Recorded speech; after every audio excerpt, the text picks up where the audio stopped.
pertama aku mau menjelaskan tentang apa sih menurut kamu toxic relationship itu. Jadi toxic relationship itu menurut aku ketika ada satu pasangan kalian yang merasa harus lebih dominan dibanding kalian dan membatasi ruang gerak kalian, yang kalian jadi tidak bisa mencintai diri kalian sendiri dan berkarya, atau tidak bisa lebih bergerak dengan bebas, dan kalian lebih ekspresif atau kayak mengekspresikan apa yang ada di pikiran kalian. Dan jatuhnya menurut aku toxic relationship itu ketika pasangan juga sangat manipulatif. Aku pernah punya teman, dia pacaran selama 8 bulan atau lebih gitu ya, aku lupa. Terus dia kayak sering banget nangis-nangis kalau aku kayak curhat gitu ya. Terus dia punya pasangan nih, pasangan dia itu kasar banget sama dia. Terus ketika kita mau jalan, terus mau kumpul-kumpul gitu ya sama teman-teman yang lain, dia selalu ditelepon pacarnya kayak nggak boleh deket sama temen cowok gitu. Terus gak boleh ini itu, apa-apa harus lapor. Dan pernah suatu ketika dia bikin kesalahan yang fatal dan dia sampai kena tampar pacarnya. Aku nggak tahu sih ya apa yang menjadi alasan dia untuk bertahan sama pacarnya itu, tapi menurut aku itu udah kayak keterlaluan karena dia udah main tangan. Terus tapi hebatnya dia and stupidnya dia gak bisa lepas dari pacarnya. Yang aku tahu emang cowok itu bisa kayak nge-treat a queen kita, dan dia juga bisa seakan-akan kayak tiba-tiba berubah dan kasar sama kita gitu. Jadi nih si cowoknya itu juga bukan tipe orang yang bisa ngontrol emosi dia dan juga temperamen. Jadi dia nggak bisa yang namanya mengatur emosi dia gitu. Terus ketika dia cuma marah, bisa jadi aku itu trader dia untuk juga bersikap sewajarnya gitu. Toxic itu menurut aku adalah ketika dia manipulatif, dia yang kayak kamu bakal dibilangin kayak nggak bakal ada yang bisa nerima aku gitu selain dia gitu, kayak gue nggak ada yang mau sama gue kecuali dia gitu. Terus banyak banget yang nanya gimana sih caranya biar lepas dari hubungan toksik. Nah, pertama kita harus self love.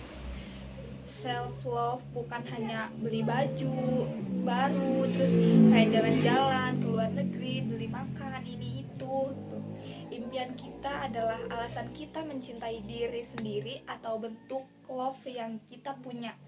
Tapi ternyata setelah beli semua barang-barang itu sama aja tuh kita kayak ngerasa belum bisa mencintai diri sendiri.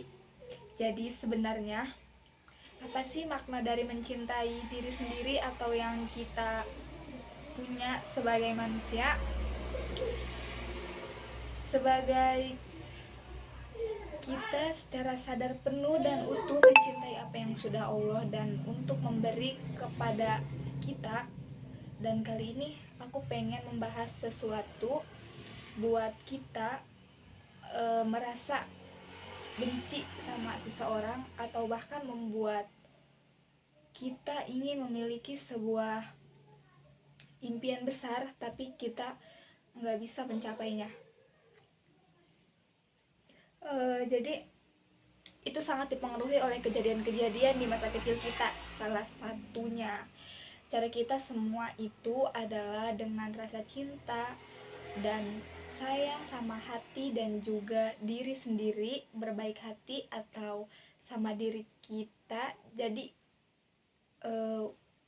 bagian untuk kita bisa mencintai siapa sebenarnya diri ini. Oke teman-teman, jadi self love itu adalah mencintai diri sendiri dan segala sesuatu yang tumbuh dari kita kecil sampai dewasa, termasuk itu tadi. Dan itu harus punya dulu supaya kita bisa mencintai orang lain.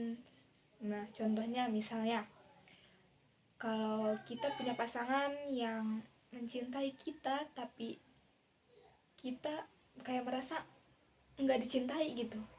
Nah, jadi ketika dia memuji kita kita kayak merasa pujian itu tidak ada artinya gitu. Nah, kalau pasangan kita itu yang sukanya memuji fisik, misalnya, kamu cantik banget sayang, kayak, tapi karena kita tidak mencintai diri sendiri dan kita insecure, kita merasa pujian itu nggak cukup untuk kita merasa nyaman, kayak merasa kayak aku nggak cantik, aku tuh gendut gitu, terus aku tuh pipinya cabi deh. Jadi kita nggak mencintai diri sendiri, nggak ngerasa kayak gitu atau sebaliknya. Nah, kita berusaha mencintai pasangan kita, tapi kita belum tahu sebenarnya kenapa sih kita mencintai dia, karena kita merasa secara utuh siapa diri kita. Jadi ketika pasangan kita pergi atau pasangan kita menuntut sesuatu yang memang itu di luar tentang identitas diri kita, kita akan memberikan kebahagiaan kepada pasangan tanpa tanpa melihat lagi siapa kita. Jadi kalau sesuatu itu pergi dalam hidup kita, kita jadi kayak kehilangan arah gitu ya. Kayak aku tahu emang ini tuh bukan hal yang mudah kalau terkait dengan pasangan, karena kalau udah cinta tuh kayak aduh gimana sih.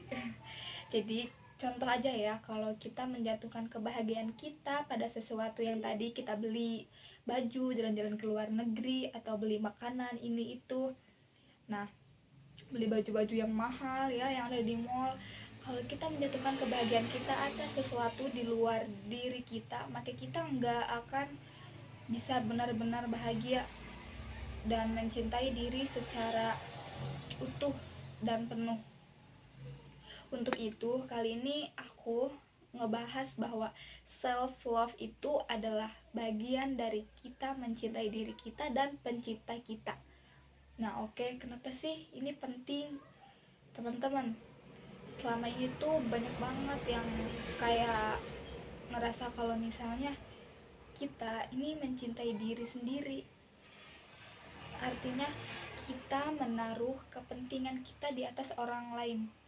Egois dong, maka kita ngerasa orang lain itu harus memuji kita, perlu merasa orang lain itu harus menyanjung kita, dan kita nggak perlu merasa terganggu kalau ada orang lain yang menjatuhkan. Jadi artinya kalau kita sudah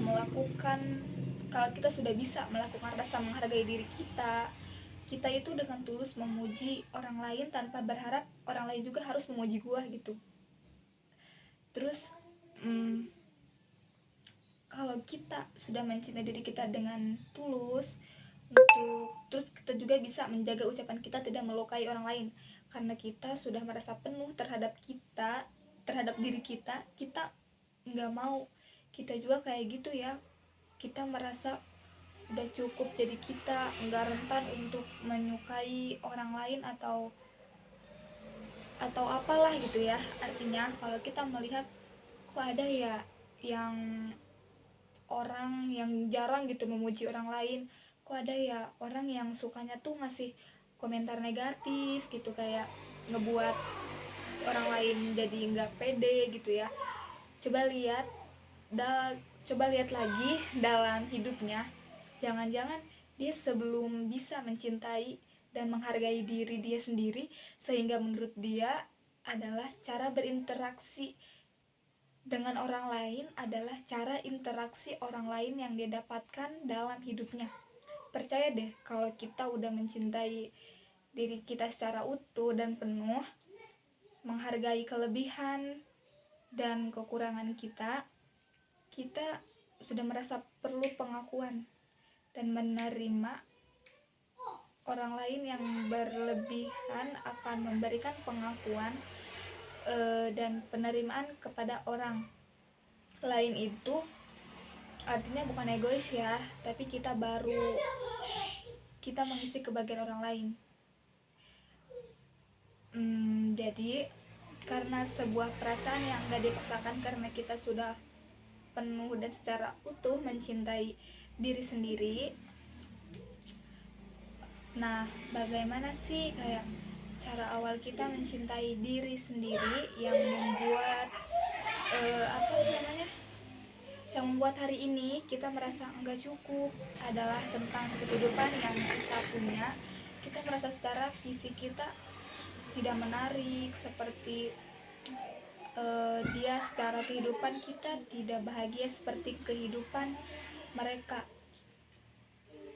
Kalau kita meningkatkan spiritualitas tentang bagaimana kita terkoneksi dengan pencipta, kita jadi ngerasa kayak terima kasih ya Allah gitu ya, kayak terima kasih Tuhan atas apa yang telah Engkau berikan, yang orang lain gak punya yang aku punya gitu. Terus kayak bersyukur kepada semua yang diciptakan, maka disitulah kamu akan merasa hidup kamu dicintai oleh pencipta.